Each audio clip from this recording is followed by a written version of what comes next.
Good evening and welcome to Steam Wine Bar and Restaurant, and another sporting discussion in the fire exit of Steam Wine Bar.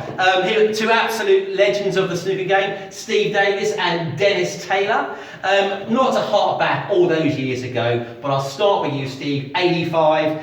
I know you won 6 World Championships, but just your kind of memories of that 18-17 final. I know you lost, but just your, sorry Dennis, but how, just your general view, 18 nothing, and watch that game? The strange thing is now, when you come to speak or when you're talking to people, there's more and more people around that are adults who weren't born then.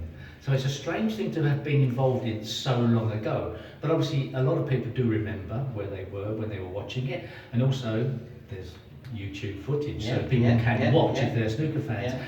So from my perspective, looking back now after all those years, to have been involved in something that so many people can actually remember where they were when they were watching it is quite astonishing. Did you have any idea there were 18.5 million people watching that final black ball frame? And obviously you're playing the game, but were you aware how many people were? We just caught up in the moment, weren't we? You were using all your experience, and Steve had more experience than I had in winning a world title. I was trying from the first, competing the final in '79. So you're not thinking about how many people's tuning in, you're just concentrating on the table. But as Steve says there, I mean, nearly 34 years on, I did that Real Marigold Hotel where we went off to India. Yeah. And the thing, as Steve says about people can see it on YouTube, we had a little drive in one of the tuk-tuks, and I went to a rough club to play in a not a very salubrious part of India where we were staying.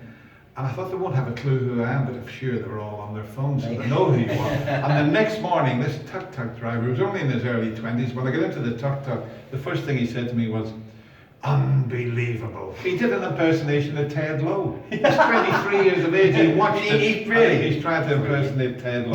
So as Steve said, we were so lucky to have been involved in something that people remember to this day. And looking forward to the World Championships, we'll start in 2 or 3 weeks' time. Just general view, your view, is Ronnie the favourite? What's your general view on what might happen? Well, Ronnie O'Sullivan this year has had an astonishing year. He really has, and even though he hasn't won every tournament he's played in, his strike rate has been amazing.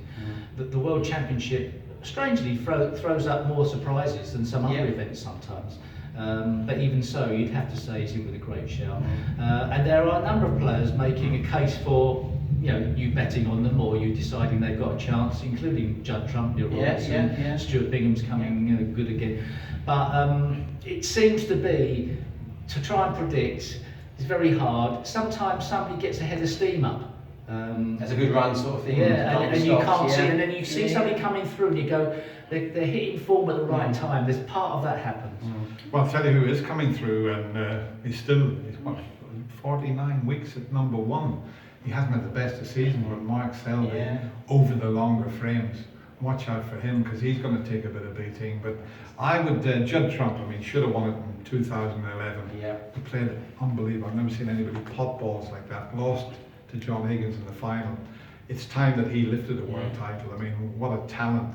But there again, would it be good for the game if he lifted? Listen, Judd's an exciting player to watch, but you've no God-given right to lift a world title.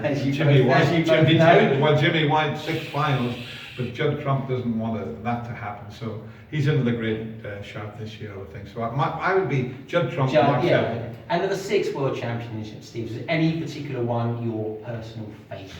I know your favourite was Dennis. I know. But what any particular one was your personal favourite? The first is obviously it's an astonishing thing to do, but my last was also one of the most proudest moments of my career.